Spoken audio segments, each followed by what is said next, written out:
Kids ইংলিশের একটা গুরুত্বপূর্ণ বিষয় আপনাদের সাথে শেয়ার করতে যাচ্ছি, সেটা হলো আপনার বাচ্চা যদি 4 থেকে 10 বছরের মতো হয়ে থাকে, আপনি নিশ্চয়ই খুব চিন্তায় আছেন কিভাবে তাকে রিডিং শেখাবেন, কিভাবে তার বইটা।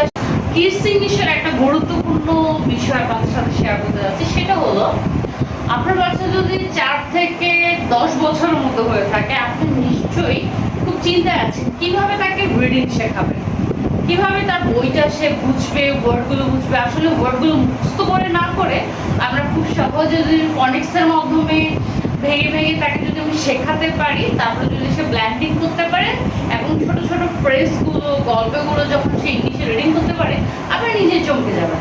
চলুন আপনাদের বাচ্চার জন্য দেখিয়ে দিই কিভাবে সে একটি সেন্টেন্স যদি রিডিং পারে, একটি ছোট্ট সেন্টেন্স থেকে সে কিভাবে অনেকগুলো সেন্টেন্স ক্রিয়েট করতে পারে। So let's start. ফার্স্টলি এখানে আমরা যদি দেখি সে cat is a CBC word, vowel, C consonant, k, t.